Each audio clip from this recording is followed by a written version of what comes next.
pemirsa, terima kasih Anda masih bersama kami di program Dokterku, disiarkan langsung dari studio El Sinta TV 94,8 FM Fit Radio Bandung dan 95,7 FM Fit Radio Semarang. Masih membahas mengenai akut abdomen pada anak bersama dengan Dr. Yohanes Arif Eko Nuryanto, SPPA, dokter spesialis bedah anak dari Omni Hospitals Alam Sutra. Dan Dr. Yohanes, dilanjutkan kembali ya dok ya. Nah ini mungkin aku mau langsung aja deh ditampilkan slide-slide yang sudah dipersiapkan oleh dokter dari rumah sakit begitu ya. Karena ada beberapa yang poin akan dijelaskan. Tadi dokter mengatakan anak itu, perhatikan, bukanlah miniatur dari orang tua. Maksudnya apa sih dokter? Nah ini ada slide-nya juga. Dokter mungkin bisa terangkan. Anak tuh bukan miniatur orang dewasa, tuh artinya gini. Bukan seorang orang besar dalam ukuran yang kecil. Jadi fisiknya aja beda gitu. Oke. Kemudian secara kejiwaan, psikologis juga beda. Ya kan? Misalnya kalau contoh anak itu kalau kita pindahkan ke suatu ruangan yang berbeda, yang bukan lingkungannya dia, anak tuh pasti tidak nyaman. Berbeda dengan orang dewasa. Orang dewasa lebih merasa nyaman. Ini yang satu yang membedakan. Sehingga dimana kalau kasus-kasus anak yang dirawat di rumah sakit itu diusahakan untuk masa perawatannya lebih singkat. Jadi supaya anaknya itu tidak stres karena dia berada di lingkungan yang bukan lingkungannya dia. Nggak nyaman gitu ya. Kalau orang dewasa mudah sekali beradaptasi ya dok ya. Iya.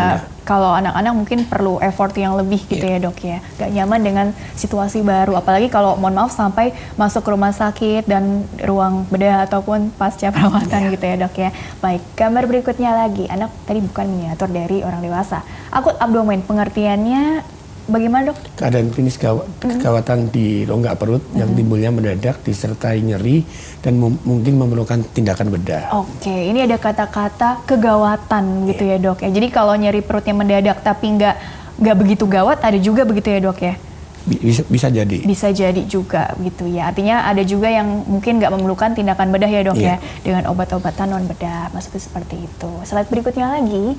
Tadi pengertian. Nah ini gambaran dari nyeri. Nah ini beragam dari kelompok usia ya dok ya? Atau nyerinya sendiri mungkin bisa diterangkan nggak sih dok? Karena kan persepsi setiap individu terhadap nyeri itu sendiri juga berbeda-beda dok. Apalagi anak-anak. Nyeri itu sifatnya subjektif. Jadi tiap orang tuh pasti berbeda. Tiap individu pasti berbeda. Ya, kalau sekarang kita ambil beberapa contoh nih usia yang berbeda. Kalau pada anak, dia pasti akan memberikan respon yang yaitu berupa nangis atau rewel.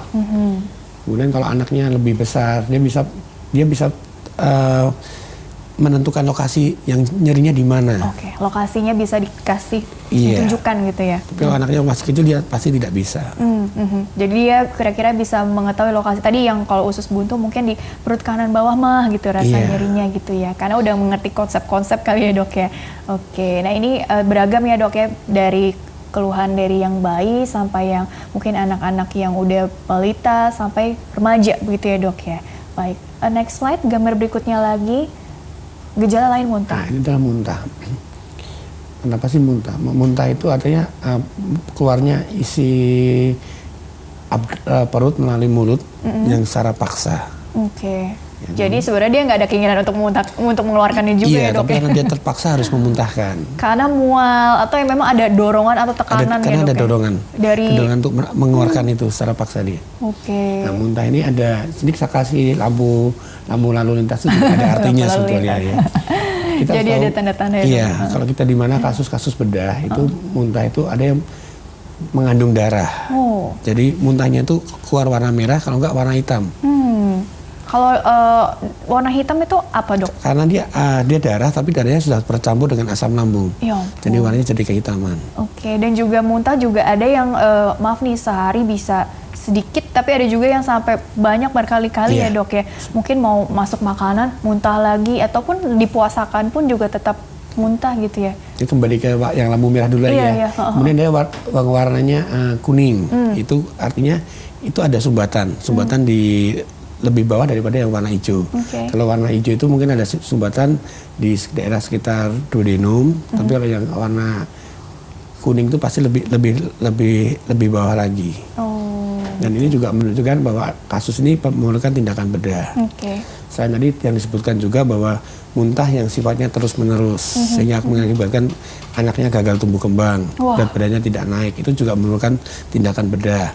Atau muntah yang nyemprot, gambar di paling bawah itu kan dia muntahnya kan nyemprot, itu terutama pada anak yang usia sekitar 6 bulanan, itu juga memerlukan tindakan bedah. Muntah nyemprot tuh ya gitu ya. Jadi memang ada apa ya, semacam tingkatannya juga ya dok ya, muntahnya ini tuh yang apa masih ringan, apa yang maaf sampai yang berat gitu ya dok ya, dan itu pokoknya ada lampu merah, lampu kuning, lampu hijau, udah kayak lalu lintas tadi ya.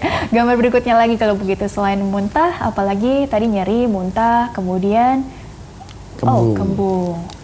Kembung ini kita harus lebih berhati-hati karena kan seringnya kan orang tua kembung nggak apa-apa biasa.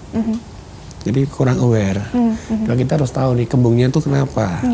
Kita harus tanyakan pola BAB-nya bagaimana ini.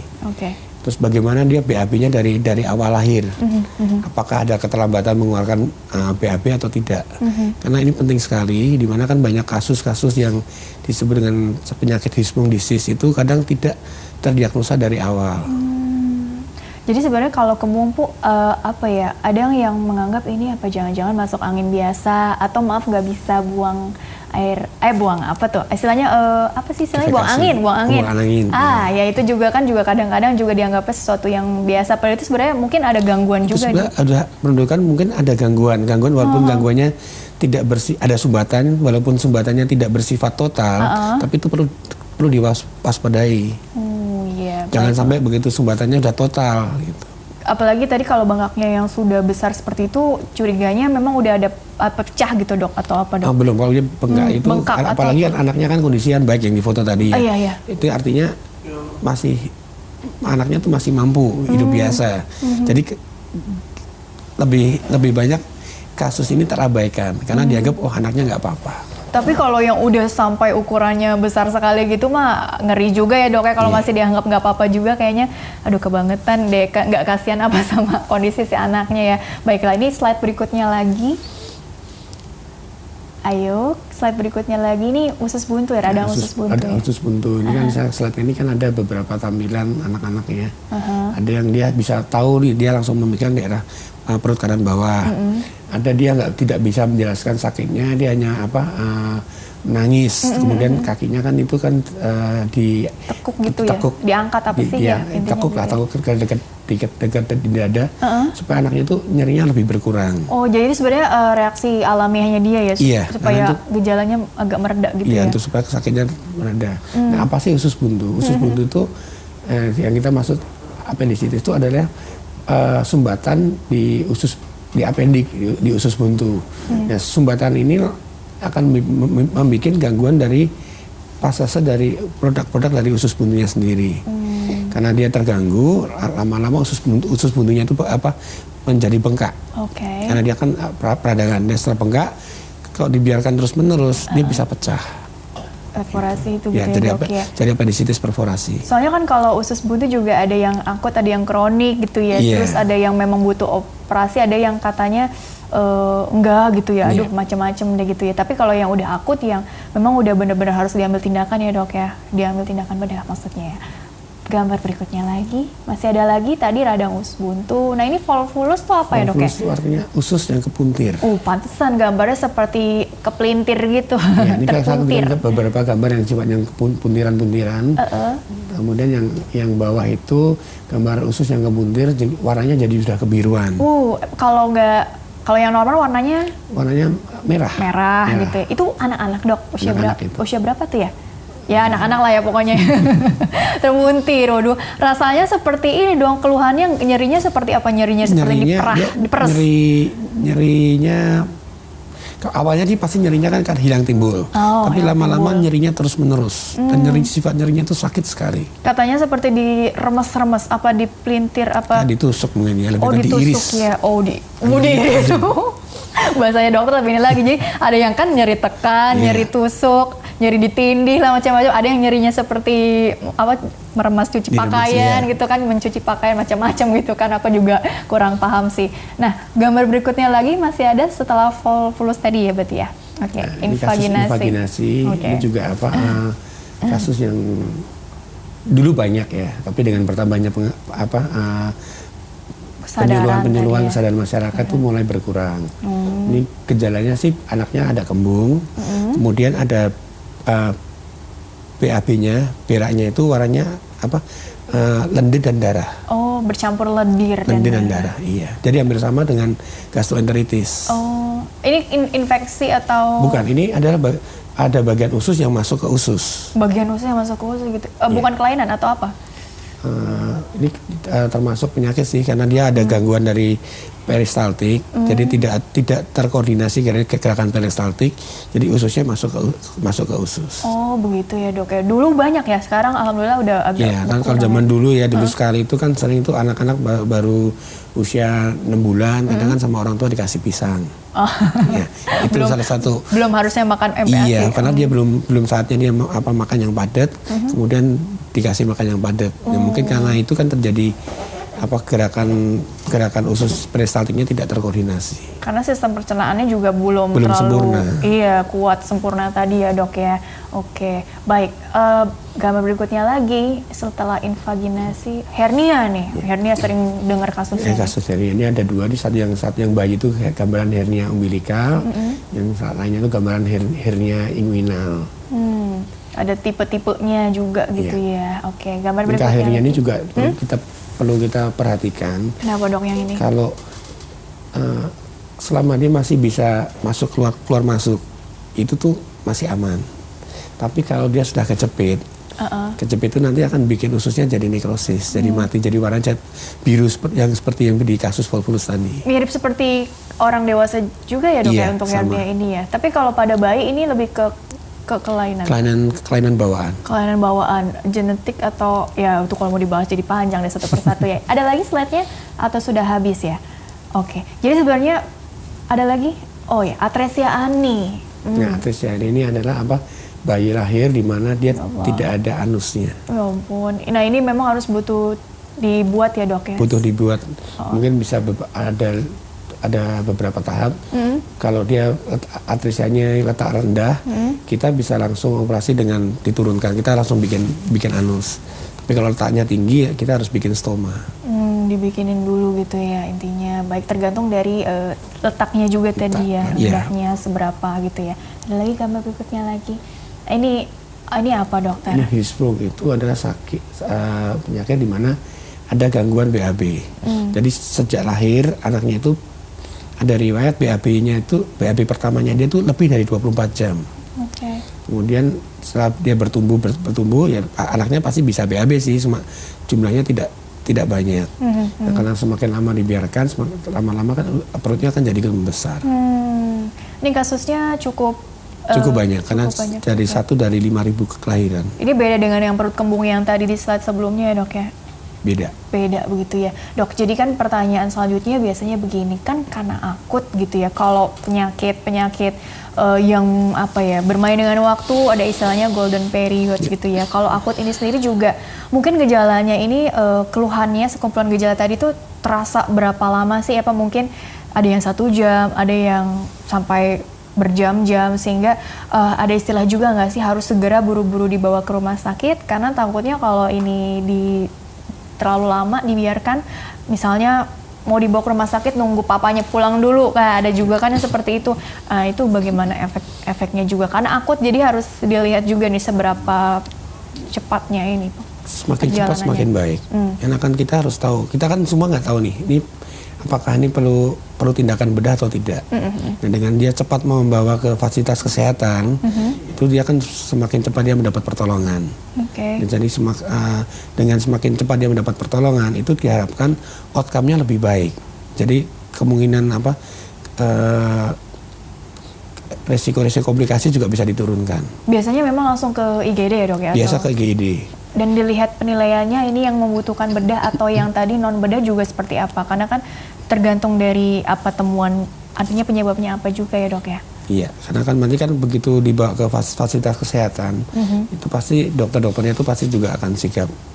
Dia akan pasti tahu bagaimana harus menghadapi pasien seperti ini. Karena kalau di rumah sakit yang lengkap, itu kita kan bisa melakukan banyak pemeriksaan. Selain pemeriksaan laboratorium darah, kita bisa melakukan pemeriksaan pencitraan. Jadi kita bisa menggunakan USG atau kita bisa melakukan CT scan atau MRI supaya kita bisa deteksi lebih awal. Jadi intinya adalah ada pemeriksaan penunjang yang harus dilalui ya, entah itu tadi yang di lab ataupun tadi ada yang CT, MRI gitu ya dok ya. Dan kemudian nanti dari hasilnya kalau yang memang urgent butuh terapi bedah biasanya kayak yang tadi ya dok, usus buntu atau mungkin apa sih yang biasanya yang paling sering ditangani yang memang harus bedah gitu ya, karena orang kalau udah dengar bedah, apalagi orang tua anaknya mesti dioperasi, kadang-kadang anaknya yang berani tapi orang tuanya yang nggak tegaan, sedih atau apa gitu ya. Jadi ini perlu dikasih penjelasan juga dokter. Memang selain ada kasus usus buntu, itu kasus hernia. Jadi ada orang tua datang bawa anaknya rewel. Kemudian kita lihat ternyata di pat pahanya itu ada jendolan. Kadang orang tuanya juga kurang aware. Kita ditanya juga ini udah berapa lama, orang tua juga nggak tahu. Dan setelah kita periksa ternyata itu hernia yang udah kejepit. Ya mau nggak otomatis kita harus persiapkan untuk operasi segera. Itu. Karena kalau enggak ya tadi ya bahaya resiko khususnya kan nekrosis akan mati. Tapi kalau untuk orang dewasa kan ada bedah minim invasif. Kalau untuk anak-anak ada juga gitu ya dok ya. Itu jadi tergantung dari kasusnya juga dok. Apakah memang ini karena kan masih kecil dok gitu kan, kita pertimbangannya apakah nanti tindakannya ini akan pengaruh ke tumbuh kembangnya dia enggak gitu ya. Jadi untung ruginya penilaiannya juga bagaimana, karena ini juga menyangkut nyawa juga, tapi komplikasinya juga harus dipertimbangkan gitu. Karena kalau untuk tindakan bedah ini memang anak tuh memang agak spesifik, jadi memang kita harus dikasihkan ke dokter yang memang biasa menangani anak-anak. Di sini ada dokter bedah. Terus untuk tindakan minimal invasif bisa dilakukan. Di Omni kita juga sering melakukan untuk laparoskopik, terutama laparoskopik appendektomi. Appendektomi itu istilahnya ya? Tapi laparoskopik ya. Oke, jadi yang pakai berapa titik terus nanti tinggal dipotong, dikeluarkan gitu ya dok ya. Kalau yang untuk hernia tadi? Hernia pada anak tuh juga bisa dilakukan laparoskopik. Jadi tidak harus open, tapi laparoskopik juga bisa. Oke, karena kan nanti kasihan ya kan, proses recovery-nya juga perlu diperhatikan juga perawatannya gitu ya dok ya. Nah kalau yang memang itu urgent kasusnya dan memang butuh pembedahan ya mau tak mau ya dok ya, karena kan demi keselamatan si anak juga. Tapi kalau yang alhamdulillah ini ternyata nggak butuh bedah gitu ya, non bedah itu kalau yang kasusnya itu umumnya seperti apa dan biasanya obat oral aja atau mungkin ada tambahan lain? Kalau yang non bedah itu biasanya seperti gastroenteritis biasa. Kemudian dia keracunan makanan. Keracunan makanan. Intoleransi laktat itu juga bisa. Itu alergi atau alergi susu itu juga bisa. Dan itu juga tidak memerlukan tindakan bedah. Jadi memang bisa aja keluhannya itu mirip-mirip, tapi penyebabnya ini yang apa dulu nih? Kalau yang memang berat kasusnya memang arahnya bedah. Tapi kalau yang tadi kalau keracunan makanan atau mungkin tadi alergi, ternyata punya alergi anak ya, mungkin nanti penanganannya oleh dokter anak. Oleh dokter anaknya langsung gitu ya dok ya. Nanti obat-obatnya apa? Yang penting adalah diikuti aja gitu ya arahan dari dokternya ya. Baik, nah itu kan tadi komplikasi juga perlu dipertimbangkan juga ya dok ya, dan biasanya juga harus udah dikonsultasikan juga ke dokternya juga ya dok ya, untung ruginya seperti apa di tindakan bedahnya. Yang penting adalah tadi segera ketika ada keluhan seperti itu harus segera dibawa ke rumah sakit, tidak ada kata ditunda-tunda karena efeknya itu yang sangat dikhawatirkan begitu ya dok ya. Oke, ini sekarang kita masuk ke pertanyaan dari sosial media dulu kali ya, karena ada 2 pertanyaan dan aku lihat pertanyaannya ini cukup panjang. Jadi, nah ini untuk pemirsa juga nih yang ingin bertanya via email, silakan kirim saja pertanyaan ke email kami di drkuelsinta@yahoo.co.id dengan format lengkap seperti yang ada di bawah ini ya, nama, usia, dan tempat tinggal. Usia pasien ya, bukan usia penanya ya, kecuali yang penanyanya ini sendiri yang pasiennya gitu ya. Baik, ini ada 2 pertanyaan nih. Oke, dari Agusnia, usianya 28 tahun, Jakarta. Halo dokter, saya Nia, 28 tahun. Sewaktu kecil dalam rentang umur 12 sampai 15 tahun, saya kerap mengalami sakit perut yang berlebihan khususnya pada masa haid dan beberapa kali pada bulan puasa. Sakitnya datang tiba-tiba, melilit, dan kalau gerak sedikit sakit sekali dan terjadi dalam interval kolik. Pernah tidak bisa berdiri akibat rasa sakit yang tidak tertahankan. Kala itu ibu saya hanya berikan paracetamol dan membiarkan saya istirahat sejenak. Rasanya membaik tapi nggak lama muncul lagi. Keluarga menganggap itu rasa sakit yang biasa aja, namanya haid ataupun juga kalau lagi puasa itu mah gitu ya. Oke. Setelah dewasa, sekitar 2 tahun lalu, saya baru mengetahui bahwa ada tumor dengan CA125 yang sangat tinggi di atas 35, lebih dari 35 di dalam rahim, hingga akhirnya harus dioperasi. Hasil PA menunjukkan bahwa penyakit yang saya alami adalah endometrioid adenofibroma, aduh panjang nih. Saat operasi, Objin juga sekaligus mengoperasi usus buntu saya karena kondisinya mengharuskan usus buntunya harus dioperasi. Pertanyaan saya, finally. Pertanyaannya, apakah sakit perut yang tak tertahankan pada kasus yang saya alami ketika kecil dan tidak diatasi sesegera mungkin itu menjadi penyebab terjadinya tumor atau endometriosis yang saya alami ketika dewasa, usia 20-an gitu ya. Apakah ketika kecil kemungkinan abdomen akut suatu kecil itu dapat dijadikan deteksi awal adanya tumor kista endometriosis pada anak perempuan? Terima kasih dokter. Ini pertanyaannya bagus sekali ya, detail sekali ya. Ini khusus untuk anak perempuan gitu ya dok ya. Bagaimana tanggapan dokter nih sebagai bedah anak? Kita akan ini kan sifatnya retrospektif, kita melihat ke belakang. Iya. Kalau analisa saya mungkin nih, apalagi dia kan waktu usia sakit kan sekitar usia 10 sampai 15 tahun 12-an ya. 10 sampai 12 tahun, di mana kan usia-usia tersebut itu memang sering terjadi akut abdomen. Yang dimana sekitar 10 sampai 12% itu pada usia segitu yang membawa pasien datang ke IGD. Menurut saya kemungkinan pada waktu usia itu penderita ini mungkin ada serangan usus buntu. Ada serangan usus buntu, kemudian oleh keluarga akan dikasih obat. Ini kalau dikasih obat itu pasti rasa sakitnya pasti reda, tapi penyakitnya masih ada. Nah, kemudian dia dengan beranjaknya usia dia kasih obat-obat terus. Nah, kemudian dia juga ada sakit yang lain nih, mungkin endometriosisnya itu penyakit yang lain. Jadi ada dua penyakit yang tidak berhubungan, tapi sama-sama ada. Terjadinya juga dalam waktu timeline yang sama. Timeline hampir sama, karena sama-sama memberikan rasa nyeri. Sama-sama. Tapi bukannya kalau usus buntu di sebelah perut kanan bawah, tapi kalau nyeri karena endometriosis mungkin lebih double gitu dok, kanan kiri? Lebih bawah sih sebetulnya, bukan di kanan bawah. Oke, jadi sebenarnya pertanyaan selanjutnya juga, apakah mungkin kalau untuk anak remaja perempuan ini bisa jadi deteksi juga ya dok ya? Artinya kan ini khusus anak perempuan nih. Kalau yang tadi kan di slide kan belum ada yang secara khusus kalau dikaitkan ke masa haid atau apa gitu ya, apalagi kan remaja gitu, bisa nggak sih kita mendeteksi kemungkinan ya adanya tumor, kista, endometriosis pada anak perempuan sejak usia remaja gitu, 12 sampai 15, berarti usia-usia SMP lah ya gitu. Kita bisa sih, kalau misalnya dia datang, kemudian kan dokternya juga pasti akan melakukan USG.